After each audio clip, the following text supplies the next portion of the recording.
There was a horrific female concentration camp guard who was referred to as the Black Angel of Ravensbruck. Such was her brutality and evil. She was sentenced to death and should have gone to the gallows along with many other evil concentration camp guards. But Carmen Mory would escape the hangman's noose, and she was one of many young women who exhibited such horror and violence inside of the concentration camps. The camps were the sites where many young women were recruited to work alongside SS guards, and these female guards, such as Irma Grazer, became notorious for their terrible crimes. Still today, there are a number of individuals who are being searched for to stand trial for what they did during the Second World War, to bring some form of justice. But many people believe that Carmen Mory's demise tore justice from so many people, as she had many victims inside some of the camps that she worked. Join us today as we look at the horrific crimes of the Black Angel of Ravensbruck, and as always, please make sure to subscribe to our channel. Carmen Mory was actually Swiss, and she held citizenship there. However, she saw what was happening inside of Germany in the 1930s, and she was attracted to the Nazi Party and the politics of Adolf Hitler. She was a journalist for the newspaper that later became known as The Guardian, and she lived a very steady life. But then, following the years that Hitler seized power in Germany, Mory moved to Berlin, and she worked as a journalist inside of the German capital, and she would create different articles for publications. But in 1934, the Gestapo turned up at her doorstep, and they wanted to speak to her. The brutal Nazi secret police wanted her to work as an undercover agent for them, and Mory was more than happy to accept this. She was serving in the Gestapo under Bruno Sattler, and her job was to keep an eye on publishers and publications inside of Zurich and also in other lands. Carmen also worked spying in Paris. She spied on politicians, and she passed everything she found onto the Gestapo, and some of the intelligence she came across was of incredible importance. For example, she passed on information about the Maginot Line and its construction, and with this the military could then work out weak points on this when they would later plan for the invasion of France. But she would fly too close to the sun, and she was arrested inside of France and was tried for spying. On the 28th of April 1940, she was then sentenced to death, but she did escape execution for a first time, and it's thought that she may have accepted work as a double agent for the French. But after the German invasion of France, Carmen Mory was deemed of no use to the Germans and the Gestapo now, as she had been captured, and the Gestapo suspected her as a double agent, and she was then arrested a number of times because of this.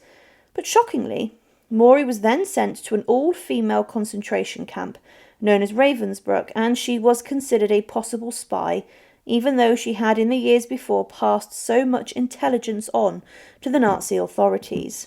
Whilst inside of Ravensbruck, Carmen was a prisoner functionary known as a Kapo, who would, despite being a prisoner, wield some power over the inmates.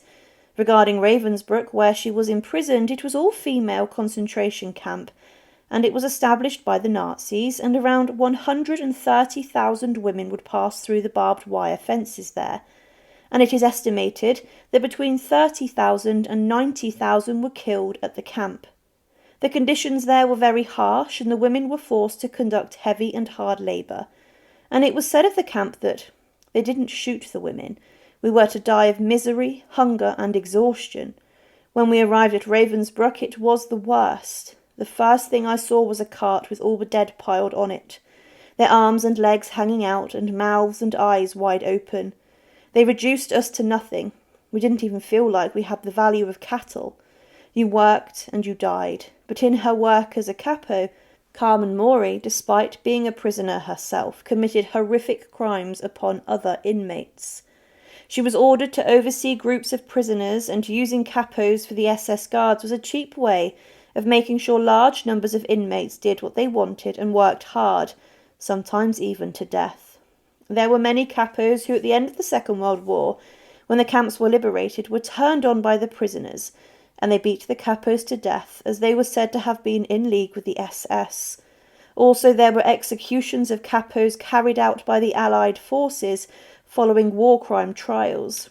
Different Kapos were given different roles, such as a room leader, who would be involved in making sure hygiene was good inside of the barracks, or the registrar, who was involved in keeping records of a roll call.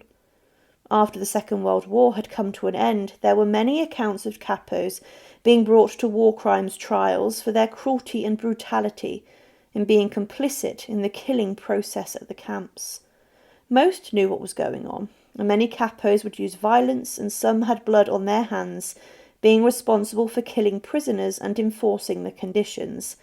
Himmler would state of the role of a Kapo that, the moment he becomes a Kapo, he no longer sleeps with them. He is held accountable for the performance of the work, that they are all clean, that their beds are well built, so he must drive his men. The moment we become dissatisfied with him, he is no longer Kapo. He is back to sleeping with his men, and he knows that he will be beaten to death by them the first night. Carmen Mory served at Ravensbruck in this capacity, and her job was to oversee the conditions and work that occurred inside of the block that she was assigned to. She also oversaw forced labour projects and was known for being a brute and a beast that showed her vicious side. She was witnessed by many abusing and beating women who were inside of the prison infirmary, and many of these inmates were said to have been mentally ill. During one incident, many prisoners were forced to take off their clothes, and they then had a camp number written in a chemical pencil across their chest. Some of these prisoners were huddled together in the centre of a room. This room was only very small, and Carmen Mory entered, and she had in her pocket a syringe. She said to the prisoners, "I don't advise you to be so sensitive. It calms you down forever, my love." She then laughed and said, "Now I'll show you something else. Before you see, I have to explain to you that all the dung worms are dying." She would taunt the patients with injections which could kill, and then went on to show off a bathroom fitted with naked women's bodies lying on the floor, that she bragged that she was responsible for. She was also known for battering prisoners, sometimes with weapons such as a belt and a rubber hose. She did this to force prisoners to do more back-breaking work, and she also tortured prisoners, using freezing cold water in cold conditions which subjected inmates to deadly hypothermia. But she was also heard bragging about what she was going on in her barracks, and she said, "I do not give them anything to eat. Sometimes I throw a slice of bread. What happens then, you have to see. But I have the most fun when I see them eating their own feces."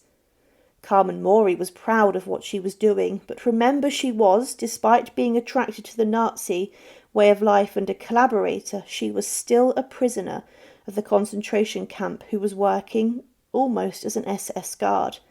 She was a woman who it was also said was a sadomasochistic, psychopathic, ferocious beast, and one of the camp's most notorious Kapos. At the end of the Second World War, Carmen Mory was technically a free woman, and she was released alongside other inmates from Ravensbruck concentration camp. But other prisoners identified that she was actually a Kapo and a brutal member of staff. Because of this, she was arrested and was then brought to a war crimes trial. But she was described as a belladonna and a third-rate Mata Hari. But the courtroom heard of the horrific crimes that she had carried out inside of Ravensbruck, as well as her other actions with the Gestapo. But for her actions, Carmen Mory was sentenced to death, but yet again she would escape the hangman's noose. On the 9th of April 1947, prison guards rushed into her prison cell, and they found her lifeless. She had taken her own life less than a month before her execution would have been carried out. This, therefore, robbed many of her victims of the justice they believed they were entitled to. But the body of Carmen Mory was buried inside of Hamlin Prison, and she was later joined inside the prison yard by the coffins of the condemned guards of Ravensbruck.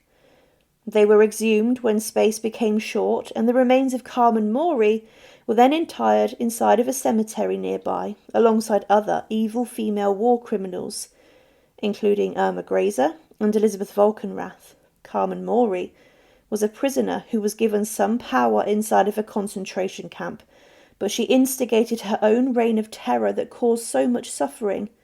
She was a former spy who was a prisoner of the Nazis, but she was seen of use by the SS to act as a guard almost over the other inmates and to get involved in the killing process of the brutal, all-female concentration camp that was Ravensbruck.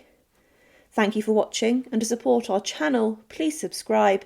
And again, thank you so much for watching.